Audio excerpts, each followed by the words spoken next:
Has monogamy gone the way of the Betamax and dolphin shorts in the over 50 gay male community? Well, that's a big question that we need to discuss. Huge. But first of all, what's wrong with dolphin shorts? I'm wearing mine right now. Oh my God, I wish they still made them. I loved those. I missed them terribly.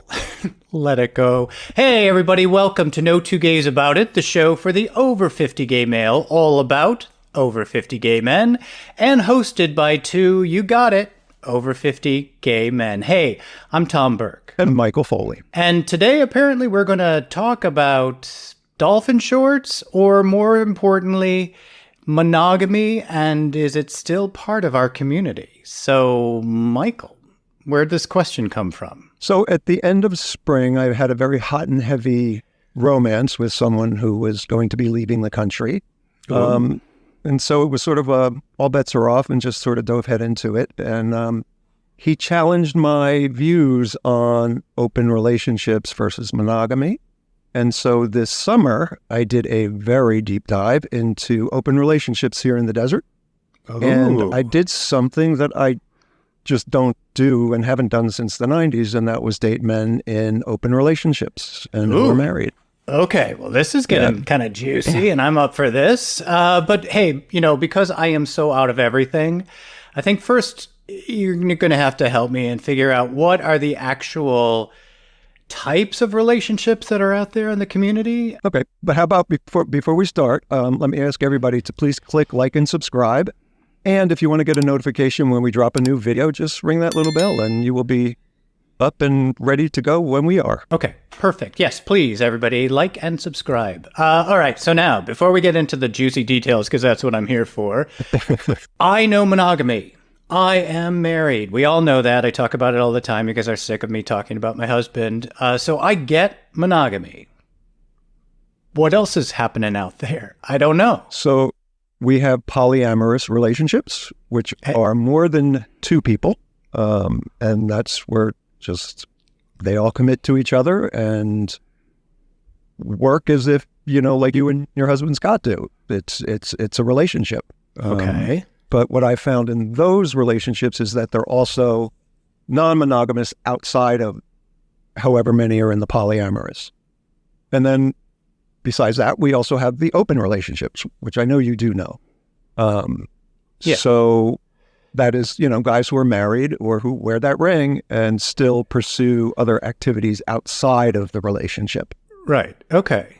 All right. So you took a little deep dive into the world of open relationships. Is that what you said? Yes, it was a big deep dive, not a little deep dive. It was me. like I'm talking dozens of... oh my God, Michael. Well, I didn't date them all, but God. I was asking questions and... Oh, yeah, I'm just asking questions. Zip. Oh, my pants just happened to fall things off. That I normally would... Not that I didn't date a number of them, because I did. And I think through that, and that level of intimacy, it allowed them to open up to me in a way that wouldn't have necessarily happened outside of a social environment. So it was a really good thing. Did they open up together to you, or did they open up separately? You know what I'm asking? Separately. Usually there's a connection with one more than the other. And those are the ones who I went out on dates with, or went to a movie with, or just hung out with. And I ask questions because I genuinely, having had the monogamous mindset my whole life, there's a lot you assume, but there's a lot you don't know, I guess, when you view an open relationship from the outside. And so this gave me the opportunity to understand a lot of things that I had ideas about, but this firmed up for me, and it was a really good experience. Okay, so let's share some of our ideas on open relationships. For me, who again is in a monogamous relationship, an open relationship is a no-go in my world, right? I could not let my husband just go and do whatever he wants. That would be so hurtful to me. Like, I'm not enough, like, wait a minute, I'm the prize. And then all of a sudden you're not. So what did you learn with all these men? And I said all of these men. Wow. Okay. Sensing a little judgment, but No, that's okay. there's no thank you. So it was an interesting experience because, again, I ask a lot of questions. And for a lot of these guys, and mind you out there, this has been my experience, and these are the people who I talk to. This is not a reflection of them in general, open relationships in general, but this is my experience. And the guys that I've talked to, because I'm sure there are open relationships that don't experience this, but here in the desert, it was my experience with more than 80% of the guys who I spoke to. So just want to get that disclaimer out of the way. For the most part, these guys who are in the open relationships no longer have sex together. That they either explore it separately on their own, or they have a third party come in, and then that's when they'll be, I don't want to say intimate, but that's when sex between the two of them will happen. So that was an interesting revelation to me, because I always assume that, the majority of guys in open relationships still had sex with each other too. So what's the point of staying together if you're not into each other? Good question, and it is one I asked. So for a lot of them, it's the security of knowing someone is there, and the sexuality has been taken out of that relationship. For a lot of them, there were financial reasons that they had a lot tied together. So this was just an easier way of existing. And then, of course, my next question is, well, don't you guys talk about this? Like, it would be really hard for me to sleep in the same bed with somebody and not have an emotional or physical connection with them. I couldn't wrap my head around that. Right. And it was just something that they had turned off. That wasn't part of the conversation anymore. But okay, I'm coming from my viewpoint. Like, okay, if this was my husband and I, and we decided we're not really into each other anymore, and yeah, we have all, we're tied, but with everything, money and real estate and, just life. So we didn't want to get divorced, go ahead and go out and play. Like I said, I would be so hurt watching him doing this and it not being me. And then doesn't that hold you back from finding that next relationship? And again, another good question, and it is one I asked someone. I said, well, why don't you guys, because you're friends, why don't you guys separate and give each other the chance to maybe fall in love again, or have another relationship where there is a thriving sex life and you're very into each other? And one of the guys, who was actually younger than me, he was 55, said to me, at my age? And I was like, well, that was a response I wasn't expecting. I'm like, yes, at your age. I don't ever want to give up on that idea of finding somebody where all of those pieces fit together and that you could just experience love, sex, all that great stuff together. I would think that you are stopping each other from doing that. Yeah. And if you were in this relationship with this person and you really did love them at some point, I mean, obviously you're still going to love them as a friend. Wouldn't you want the best for them to be able to go find that next person? Let me go find that person. But, for a lot of people, the security of a relationship trumps everything.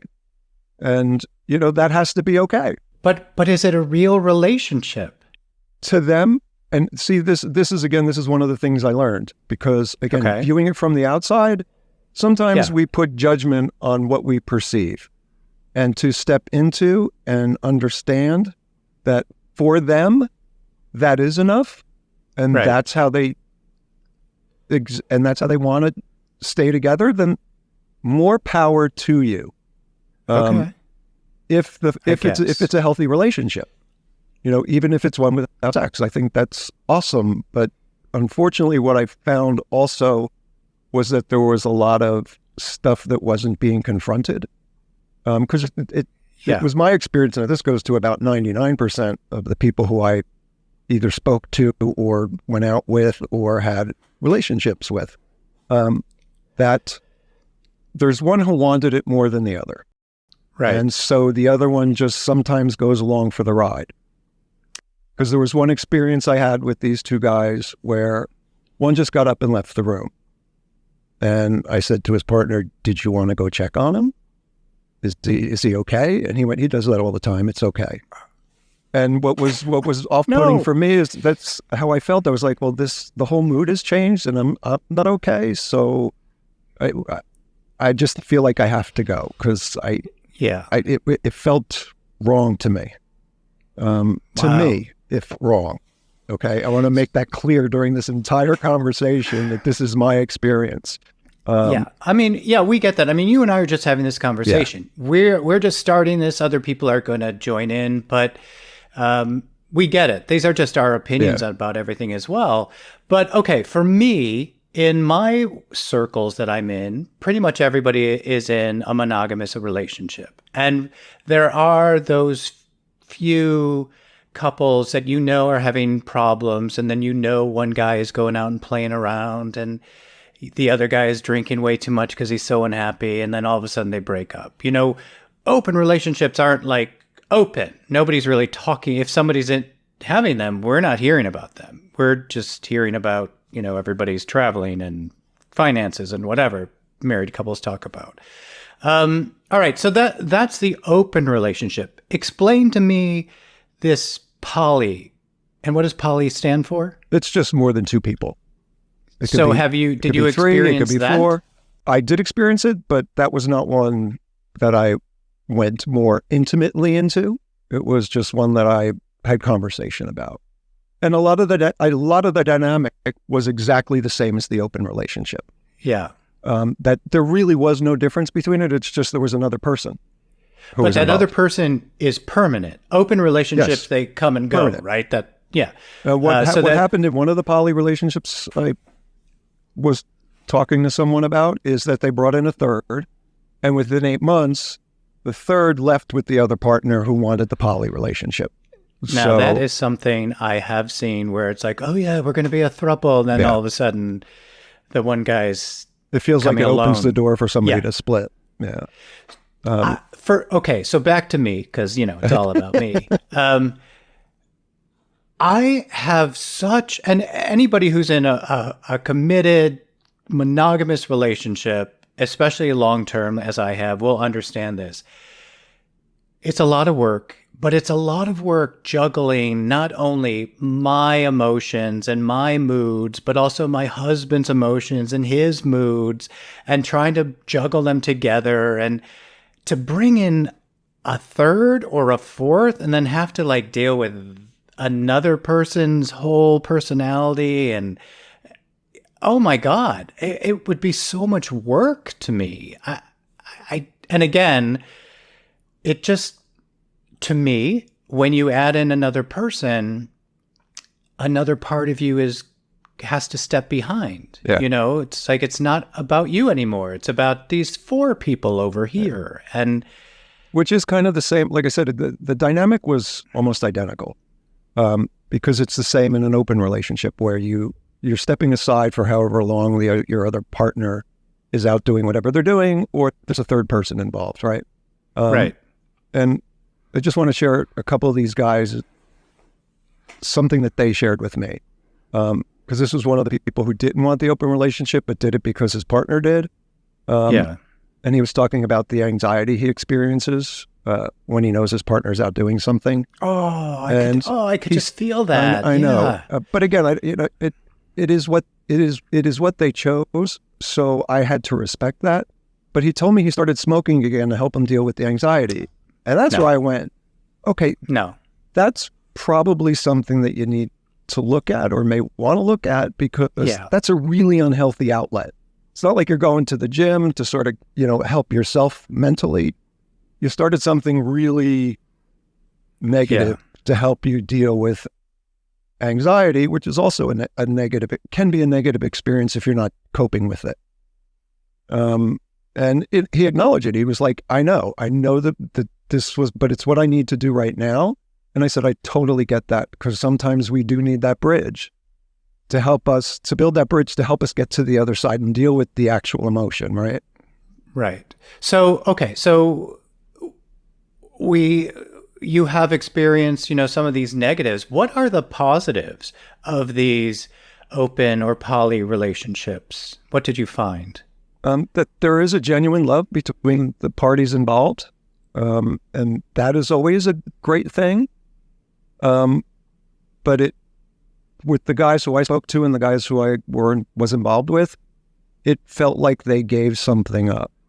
And speaking of that, there was a really interesting experience I had with one guy who was the one who wanted the open relationship.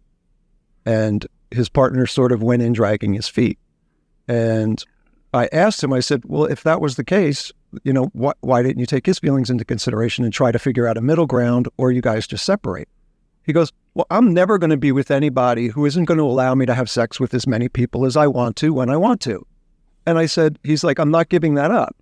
And I said, well, that's fine, but you do realize your partner is giving up that same thing, right? To be with you.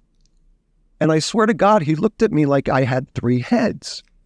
Like it never dawned on him that what he perceived being taken away from him, or that he would be giving up, was the same thing his partner was doing. Right. It was a really interesting thing to be in, to see him go, I never thought of it that way. Wow. Yeah. So again, it was a hell of a summer. Well, apparently. But I want to talk a little bit about monogamy, since that is my world. And you questioned if it even exists anymore. We talked about these poly relationships, these open relationships, that there are pluses and minuses to all of them. Obviously, there are pluses and minuses to monogamy as well. But you, who have now lived this wild and crazy summer of open relationships, from someone in an open relationship, what are their views towards monogamy? Do they feel it doesn't exist? Do they feel that it's a big waste of time, or that there's, nothing positive about it? It's a very interesting juxtaposition, because I think as much as folks who are in monogamous relationships might judge people who are in open relationships, it was equally as strong on the other side, where it was like there was a lot of, well, if people believe in monogamy, they're foolish, or we're men, that's not how it's supposed to be, or, it's nature, that's just how men are. And so there was equal judgment on both sides of that coin. So these people in open relationships are judging monogamous people, saying it doesn't exist, and that we're foolish, and that it's not real, and that's just how men are. Well, that I have a problem with, because I think, as in everything in life, it's all about choices that we make, and it's also who we are innately. I think there are people who are monogamous people. I think there are people who just aren't, men and women. Do you agree with that? I completely agree with that. And, as wild and crazy as my summer was,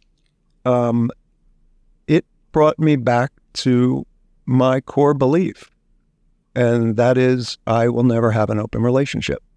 That I am one of those people like you who, for me, monogamy is who I am. Because I got into quite a few arguments with somebody saying, it takes effort to take your pants off. It takes effort to pursue sex with somebody else. And we have the ability to think and rationalize. And if your actions are going to hurt somebody else, shouldn't you pause and have a conversation with them before you act on it? There was always an interesting response to that as well, because there was some selfishness involved. And sometimes people never thought of it that way, where, I should take my partner's feelings into consideration before I act on something, and then go, oh, by the way, I screwed around. Or worse yet, it's the don't ask, don't tell. No, that's not happening in my world, right? Those are the relationships that had more issues than not, because you completely undermined the trust in that. The guys who talked to each other and were open about it seemed to function way better. One of the guy's partners was in Europe, and we'd been seeing each other for a couple of weeks. And, I brought up the question. I was like, so do you guys talk about like me being here and spending the night? And he's like, yeah, every time we're on the phone, I have this conversation, because I knew the other guy as well. And he goes, I tell him that you were over. He's really happy. And I'm like, that's great. So therein lies the key to any relationship, right? Communication. Yeah. I think that's a huge part, regardless of what path you choose to walk. Communicating is huge. And I think is the difference between a functioning, healthy relationship and a challenging, maybe one where somebody feels like they're constantly hurt kind of relationship. Because I'm with you. Yeah. I could never sit there and watch somebody else fuck my partner. No. It just is not in my DNA. I couldn't do that. And I get, this is a lot just about sex, basically it is, right? That they just want to have sex with all kinds of different people or more than just this one person. But I think you're missing out on the magic of what a monogamous relationship actually is. It's not all about sex. It's about just that person who is always there for you, always to support you. Or, I just went through something. My husband just went through something. We were there for each other. It wasn't about like, oh my God, take your pants off. It's that deep, deep, deep love and support and care for each other. I think that's what's missing, at least from my viewpoint, in these relationships. To me, that's what the monogamous relationship is all about. It's really not about the sex. And seriously, we're talking to the over 50 gay population. As we keep aging, sex is less and less important in our lives, and we have to find that intimacy. And that's what this for me, that's with one person. I completely get that. And that's how I feel. And that's why, I'm glad I went on this little journey and experienced everything I experienced and had these really deep conversations with people who were on the other side of where I was. Right. Because it opened my mind to a lot of things that possibly were closed, but it also reaffirmed that selling out your core value, or not even selling out, just compromising that. It's compromising. You can't. It undermines who you are, and I would never put myself in that situation. And I'm so grateful for a number of the guys that I've met because they're really wonderful people. I made a lot of really good new friends, and it was a ride. Again, I know I am so not with it or part of this world, but to me, it's like you're friends. Like you guys were having sex, and now you're just friends. Like, how does that even work? Like, I'm so out of it. I get, and I know I probably sound like some 13-year-old, but I just don't see how, like, you're having sex with this couple, and then all of a sudden you stop having sex, and then you're now friendships happen. Well, what's interesting is that again, it's about respect, and it's about listening to what somebody else wants and respecting where they're coming from. So after a couple of situations, I'm like, so the sex thing has to end for me because there is no payoff for me in this. Right. And I get where you guys are, and they totally get where I'm coming from. Even if it's not two of them, even if it was just one of them, right. That they totally understand that. I'm like, there's no payoff for me here. Is that your relationship is your relationship, and that's something that hopefully someday I'll be able to experience. But if I can't find anyone who believes in monogamy here in Palm Springs, then that's fine. Then I will remain single and date single men. But it's because there's a lot of other stuff involved when you date somebody who's married or in a relationship.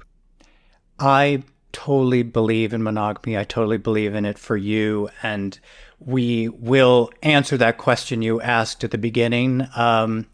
But before we do that, I just want to say to all you guys out there, if you are watching us on YouTube, do us a favor, make sure that you do hit like and subscribe. That really does help us out. But also what we'd like you to do is leave a comment. Where are you on this whole thing? Where do you fall within this whole monogamy, poly, open relationships? We want to hear you. Michael and I are starting the conversation, and we'd like you to all join in. Not only talk to us, but talk to each other, which is great. And Speaking of that, if you really want to continue talking to each other and continue these conversations, jump on over to Patreon. I don't know if you guys know what Patreon is, but it's a place where you can join this community that we're building of No Two Gays About It, guys just like us who are talking about all this stuff. Patreon is a great place because it helps support our show, and we really do need your support to keep our show going. You can do it for basically as little as $1 a month. You know, that will help us out. Patreon has all these different types of levels that you can join, and you get crazy great stuff like all our bonus content of every month we do a savage side-eye, a happy gay moment, a no two questions about it. All these things are kind of like bringing you into our lives and letting you know who Michael and I really are. So check out the liner notes and you'll see a link that takes you over to Patreon. Okay, Michael, you asked a big question at the beginning of the show. Whew, I did. What's the answer in your viewpoint? The answer, for me personally, it absolutely does exist, and I hope someday I can find somebody else who believes it does, and if I don't, then that's okay as well. And you're talking about dolphin shorts, correct? Yes, they do exist. without a doubt, because who does not love dolphin shorts? No, I'm 100%, and again, this summer it proved it to me more than anything, that I am of the monogamous mindset. Yeah. Obviously, I am too. That's my world. That's the world I'm going to stay in. I do enjoy living vicariously through you in your wild summers. I could not do that myself. I do believe in monogamy. I do believe that they're, in open relationships for people. It works for some people. It doesn't work for others. Bottom line for me, do whatever you want to do. That's right. As long as you're not hurting somebody else. If your partner is like, this hurts me, then you got to either separate or step back and go, is it really worth, getting to sleep around with a bunch of men to ruin this relationship that I have?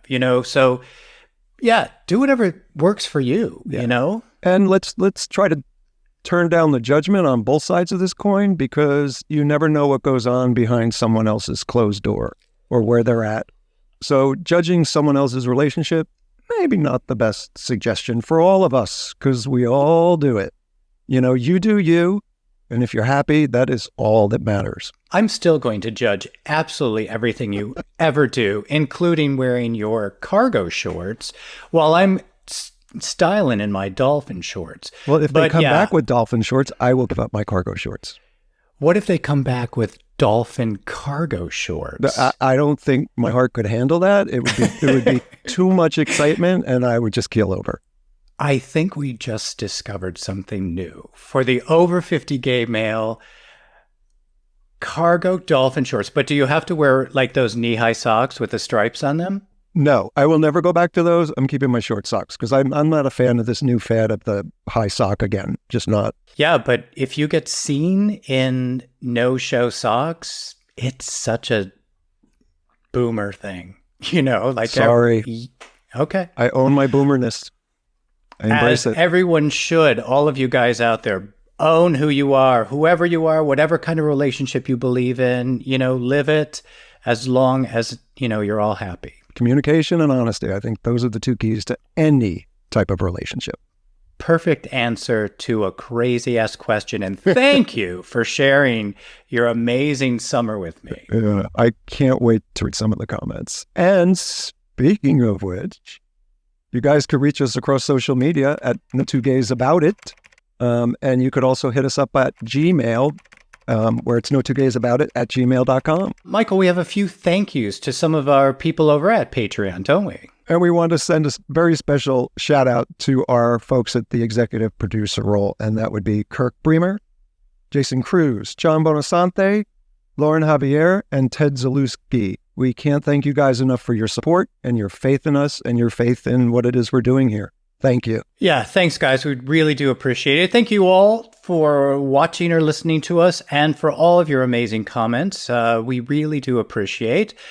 every one of you. And Michael, thank you very much for sharing your story and bringing up this great conversation. All of you, make sure you write to us and let us know where you stand on this. All right. Until next time, Michael. Until next time, Tom. Thank you guys for listening. Thank you.